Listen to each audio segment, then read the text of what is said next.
प्रथमतः जय श्रीराम। सर्वात महत्त्वाचं म्हणजे आज आपल्या वंदे मातरम राष्ट्रीय गीताला आता 150 वर्ष पूर्ण झालेत।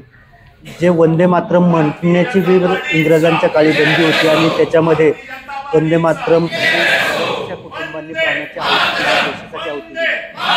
आम्ही राष्ट्रीय गान राष्ट्रीय गीत आहे त्याचं गीताचं आम्ही पूर्ण वंदे मातरमचा आम्ही आज कार्यक्रम घेतला आणि त्याच्यानंतर भारतीय जनता पार्टीची स्थानिक स्वराज्य संस्थेच्या दृष्टीने जी आजची बैठक झाली त्याच्यामध्ये भारतीय जनता पार्टी फक्त निवडणूक आल्यावरच काम करणारा पक्ष नाहीये, तर आपण पाहिले असेल की कायम सातत्याने कामात राहणारा पक्ष म्हणजे भारतीय जनता पार्टी। त्या दृष्टीने आमची आज बैठक झाली।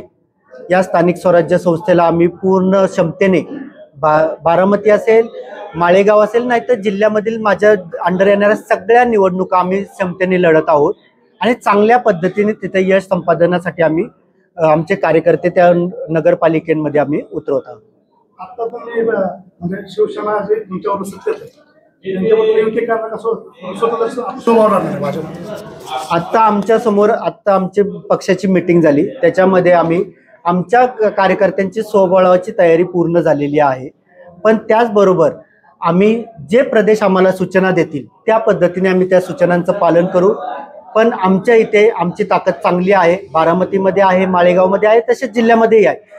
तर त्या दृष्टीने आमची आजची बैठक झाली। आमचे फॉर्म भरण्याच्या दृष्टीने ही तयारी आता चालू आहे। सध्या आता बारामती नगर परिषदेची निवडणूक लागलेली, याच्यामध्ये तो आता सध्या जर राज्यामध्ये पाहिलं तर आपण भाजपा आणि राष्ट्रवादी अजित पवार गट हे युतीमध्ये आहे।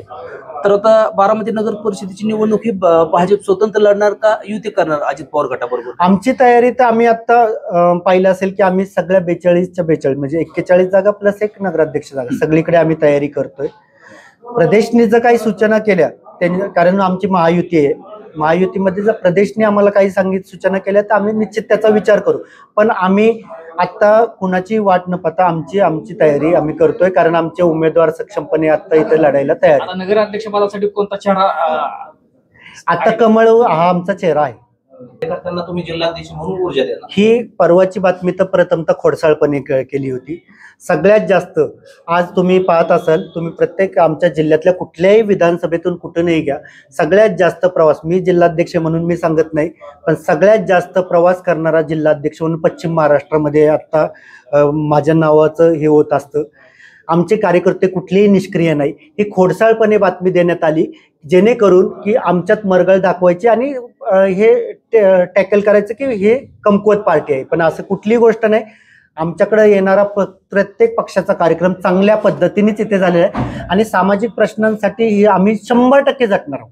बारामती भाजप हा एक राष्ट्रीय पक्ष आहे, राज्याचा मुख्यमंत्री भाजपचा आहे, मग असं असताना बारामती सारखं जे राजकारणाचे पंढरी म्हणून ओळखलं जातं अशा बारामतीमध्ये भाजपला कार्यालय मिळत नाही, दुर्दैव आहे।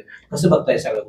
आता पहिल्या प्रश्नाचं उत्तर, हे कार्यालय जे बंद पडलं ते अजितदादा आमच्याकडे आले म्हणून नाही बंद पडलं, ते टेक्निकल गोष्टी होत्या त्याच्यामुळे ते कार्यालय बंद पडलं। आम्ही जागा पाहतोय आणि फक्त जागा भाडे तर नाही पाहत, आम्ही आमच्या भारतीय जनता पार्टीचं चांगलं कार्यालय होईल या दृष्टीने आम्ही प्रयत्नात आहोत।